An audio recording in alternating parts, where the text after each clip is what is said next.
یہ دیکھو نا ابھی تو وہ کیا اقبال نے کہا لڑکیاں پڑھ رہی ہیں انگریزی، قوم نے ڈھونڈ لی فلاح کی راہ. ہیں جی یہ ڈرامہ دکھائے گا کیا سین، پردہ اٹھنے کی منتظر ہے نگاہ. ہم جب کہتے تھے کہ اوئے حضرت جنید بغدادی سے کسی نے پوچھا نا کہ جناب بتائیں ایک عورت مرد سے تعلیم حاصل کر سکتی ہے، تو حضرت جنید بغدادی نے فرمایا بھئی پڑھنے والی رابعہ بصری ہو، پڑھانے والا بایزید بستامی ہو، جو کچھ پڑھا جا رہا ہو وہ کلام اللہ ہو، اور جہاں پڑھایا جا رہا ہو بیت اللہ ہو، تب بھی جائز نہیں ہے. لیکن قوم کہتی تھی یہ مولوی بڑے شدت پسند ہے. میں نے کہا تم نے کیا لیا اس تعلیم سے؟ یہ حوریان مغربی دل و نظر کا حجاب. اقبال کہتا ہے یہ مغربی حوریان جنہوں نے تمہیں بڑا سارا کچھ دکھایا بنا سوار کر، کیا دیا انہوں نے؟ ایک شخص کے موبائل سے ہیں جی ہزاروں عزتیں تار تار ہوئی ہیں، ایک شخص کے موبائل سے. اقبال نے کہا یہ ڈرامہ دکھائے گا کیا سین، پردہ اٹھنے کی منتظر ہے نگاہ. ایک پردہ اٹھائے تو دیکھو تمہارا بنا کیا ہے. اور جہاں عزت دے کر تعلیم حاصل کر لی ہو اس تعلیم سے تو بندہ بھوکا مر جائے، یہ بہتر نہیں ہے. جب ہم کہتے تھے کہ جناب نہیں اس طرح نہیں جائز، اس طرح نہیں ممکن، یہ حالات خراب ہو جائیں گے. قوم کے مولوی بڑی شدت پسند ہے جی، مولویوں کو جدت ہونی چاہیے. میں نے کہا جدت سے تم نے کیا لیا ہے؟ اب تو بغیرت بن کے جینے والی بات ہے. تم نے بتاؤ کوئی پوچھنے والا ان سے ہے کہ یہ بنا کیا ہے؟ اور اس میں تو بڑے بڑے پردہ نشینوں کے نام ہیں. پہلے دن نام آیا کہ بڑے بڑے وفاقی وزراء کے نام ہیں، لیکن نام دبا دیے گئے، کوئی نہیں پوچھنے والا. اس سے بھی بڑی بات ہو جائے گی کوئی پوچھنے والا نہیں ہے، اس لیے کہ ہم نے جو آنکھیں بند کر لی ہیں، ہم نے جو حضور کے دین کو، جب حیا کی بات ہو او جی کون چل سکتا ہے اسلام پر؟ میں نے کہا تم اسلام پر نہیں چل سکتے، دو خراج اپنا، دو بے حیائی کا خراج دو نا. ایک شہر کی ایک یونیورسٹی سے یہ تعداد نکلی ہے. اور تم مجھے بتاؤ ہم جب پیٹ پیٹ کے مرتے ہیں نا کہ دین دین دین، ہمیں یہ سمجھ آ جاتی ہے کہ قوم بھی کوئی مستحق نہیں ہے دین کی، اور قوم کا بھی کوئی دل نہیں مانتا دین کے. اگر قوم کا دین دیکھنا ہو تو ان کی شادیوں میں چلے جاؤ.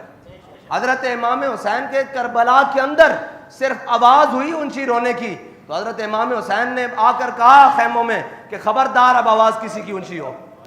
اور کوئی آواز کسی بات پر اونچی نہیں ہوئی، علی اکبر کا لاشا دیکھ کر اونچی ہوئی تھی، علی اصغر کا لاشا دیکھ کر اونچی ہوئی تھی. ہاں یہ حسینیت ہے. کہا خبردار کسی کی آواز بھی بلند ہوئی، آواز بھی غیر محرموں تک نہیں جانی چاہیے. ہیں جی یہ ہے حسینیت. اور جب یہ بات کریں تو پھر کہیں گے جناب کون اسلام پر چل سکتا ہے؟ جی آپ کیسی باتیں کرتے ہیں، آپ کیا باتیں کرتے ہیں، آپ جناب کیسے، قوم کیسے چلے گی جناب اسلام پر جب عزتیں تو لٹوا رہی ہو تعلیم کے نام پر؟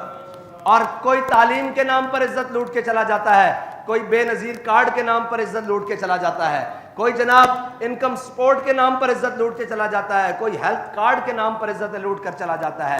یہ ہے وہ نظام، یہ ہے وہ جمہوریت، یہ ہے وہ جس کا راگ الاپتے ہوئے آج 76 سال گزر گئے ہیں. اب تو تعلیم کے لیے عزتیں نہیں بحال، بلکہ اس نظام میں تو پیسے دے کر عزتیں لٹوائی جا رہی ہیں.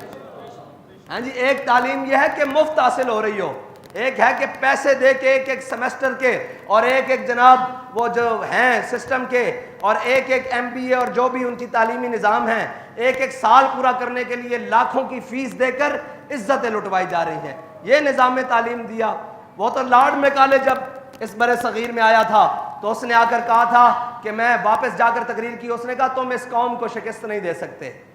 اس نظام کو چھوڑ کر ہم نے یہ نظام اپنایا ہے. ہاں صاف سن گیا ہے قوم کو بھی، ہاں سب کو، اس لیے کہ حضور کے دین کو جو کمر کی ہے، قرآن کو پیچھے چھوڑ کر یہ تعلیم جدت کے نام پر آئی تھی تو پھر اس طرح ہی ہونا تھا نا. اگر قرآن کو پڑھا ہوتا تو پھر اس طرح تو نہیں ہو سکتا تھا نا. اگر قرآن کا نظام ہوتا، قرآن کی تعلیم ہوتی، پھر تو اس طرح نہیں ہو سکتا تھا نا. پھر تو حیا اور محبت کا درس ہونا تھا، پھر تو وفا و عشق کا درس ہونا تھا. لیکن یہاں تو عزت تاراج کر کے، سارا کچھ تاراج کر کے. اور میرے آقا مولا صلی اللہ علیہ وسلم قرون اولیٰ کا زمانہ ہے جہاں بابا جی احتیاط سے بات کرتے ہوئے کہتے تھے کہ جب مدینہ پاک میں زلزلہ آیا نا تو حضرت عمر نے اگلے دن تقریر کی، فرمایا ما ھذا ما حدثتم. اس کے بعد حضرت بابا جی فرمایا کرتے تھے کہ صحابہ کرام نے کیا کیا ہوگا؟ اتنا ہی کیا ہوگا نا کہ کوئی نماز بغیر مسواک کیے پڑھا دی جاتی ہوگی، پڑھا دی گئی ہوگی یا پڑھ لی گئی ہوگی. یہی ہوا ہوگا نا، اتنا پاک دور. لیکن میرے آقا مولا صلی اللہ تعالیٰ علیہ وسلم کی ظاہری حیات میں مسجد نبوی کے 2 دروازے تھے، ایک سے مرد داخل ہوتے تھے اور ایک سے عورتیں داخل ہوتی تھی. جب میرے آقا مولا صلی اللہ علیہ وسلم کے ظاہری حیات کے بعد جب مسجدوں میں عورتیں آنا بند ہو گئی تو حضرت عبداللہ بن عمر سے کسی نے کہا کہ آپ اس دروازے سے کیوں نہیں داخل ہوتے؟ کہا میرے آقا مولا صلی اللہ تعالیٰ علیہ وسلم نے منع فرمایا تھا. کہا اب عورتیں تو نہیں آتی؟ کہا حضور نے جو منع کر دیا تھا میں نے اس دروازے سے اندر نہیں جانا. یہ اس قرون اولیٰ کی دور کی بات کر رہا ہوں. اس دور میں بھی حضور نے فرمایا تمہاری نماز تمہارے گھر کے پچھلے کمرے میں زیادہ قبولیت ہے.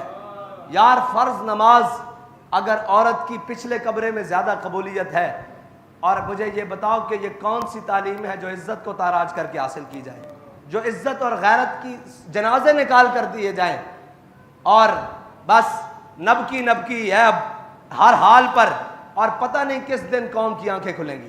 یہ بات آج کی ہے، کل چپ ہو جائیں گے، پرسوں پھر ایک نیا تماشا ہوگا، ترسوں پھر چپ کر دیا جائے گا. یہ جناب اسی طرح چلتے رہیں گے اور صرف اتنا خیال ہوگا کہ چلو جی کوئی بات نہیں، یہ کسی کی بیٹیاں نا ہماری نہیں.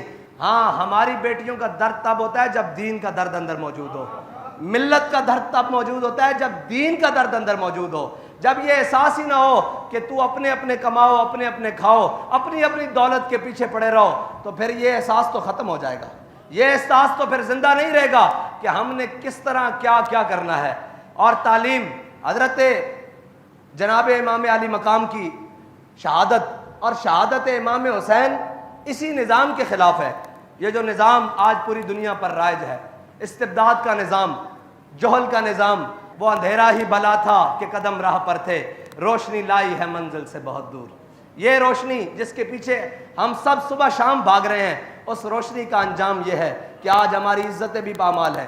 تعلیم کے نام پر، صحت کے نام پر اور جناب سارے نام پر. اللہ تعالیٰ ہمیں حضور کے دین کے ساتھ وفا کرنے کی توفیق دے اور سنت حسینی کو زندہ کرتے ہوئے دین کے ساتھ کھڑے ہونے کی توفیق دے. اور ہم تو بڑے بڑے دینداروں کی شادیوں میں بھی گئے ہیں، بڑے بڑے دینداروں کے پروگراموں میں بھی گئے ہیں، بڑے بڑے دینداروں کے ان معاملات میں بھی گئے ہیں. ہمیں تو دین کی دال بھی نظر نہیں آئی. یہ دین کا لبادہ اوڑھ کر اور جناب دین کی وہ ساری باتیں کر ہمیں تو دین، ہم نے جب شادیاں دیکھی تو ہمارا سر شرم سے جھک گیا کہ یار یہ دیندار ہیں، یہ وہ لوگ ہیں جو کہتے ہیں آ کر جناب ہم دیندار ہیں اور ہمارے دین کے دعوے ہیں. دین اس طرح نہیں آئے گا. دین کو تو پہلے اپنی ذات سے لے کر آخر تک عمل کرنا پڑے گا. اور کیا کہتا ہے دین سوختر اندر طلب. اقبال کہتا ہے کہ دین کو پانا ہے تو حضرت جناب ابو بکر جیسی پہلے تڑپ پیدا کر، اور جناب فاروق اعظم جیسی غیرت پیدا کر، اور جناب عثمان غنی جیسی حیا پیدا کر، اور جناب مولا کائنات جیسی شجاعت پیدا کر. یہ ساری چیزوں سے دور دوڑ کر ہم کیسے جانیں گے کہ جناب دین آئے گا؟ ہمیں دین کے لیے سب سے پہلے خود ذاتی طور پر دین پر عمل کرنا پڑے گا، جھوٹ چھوڑنا پڑے گا، بے حیائی. حضرت شیخ نبھان آپ کی قبر پر جب عرب اسرائیل جنگ ہوئی نا تو بابا جی نے سنایا تھا بھی آپ کی قبر پر ایک مراقبہ کرنے گئے عالم، انہوں نے حضرت علامہ نبھان کی قبر پر مراقبہ کیا. انہوں نے کہا حضرت علامہ نبھان یہ حضرت جناب خالد بن ولید کی قبر پر مراقبہ کرنے گئے جب عرب اسرائیل جنگ ہوئی. تو حضرت علامہ نبھان جب حضرت خالد بن ولید کی جنگ پر مراقبہ کیا نا، کہا آپ سیف من سیوف اللہ ہیں، آپ اللہ تعالیٰ کی تلوار ہیں، آپ خالد ابن ولید ہیں. آپ یہ بتائیں کہ اسرائیل اتنا سا اسرائیل ہے اور اتنا بڑا عرب ہے، اس اسرائیل نے عرب کو کیسے شکست دی ہے؟ کیوں نہیں عربوں کو فتح ہو رہی؟ تو حضرت خالد بن ولید نے کہا کہ عربوں سے جا کر کہو کہ تمہارے نوجوان بے حیا ہو گئے ہیں، لڑکے اور لڑکیاں، اس وجہ سے تمہیں شکست ہوئی ہے. جو قوم بے حیا ہو جائے نا، پھر حضرت جناب سیدنا صدیق اکبر نے بھی کہا تھا کہ جو قوم بے حیا ہو جائے پھر اللہ اس کے اوپر اپنا قہر مسلط کر دے گا. ہاں جی، اور اس کے اوپر اللہ عمہم البلا، اور اس کے اوپر اللہ تعالیٰ اپنی بلائیں نازل کر دے گا. اب جب بے حیائی کا عروج اس سطح پر ہے تو پھر ہمیں یہ کہنے میں جناب شرم نہیں ہونی چاہیے یا ہمیں عیر نہیں آنا چاہیے کہ ہمارے ساتھ کیا ہو رہا ہے. ہمارے ساتھ اسی لیے ہو رہا ہے کہ ہم نے اسلام کو چھوڑ دیا. جب میں یہ کہتا ہوں کہ یا اللہ میرا حال دیکھ، آواز آتی ہے بندے اپنا نامہ اعمال دیکھ. اللہ تعالیٰ مجھے اور آپ کو دین کی سمجھ عطا فرمائے. وآخر دعوانا الحمدللہ رب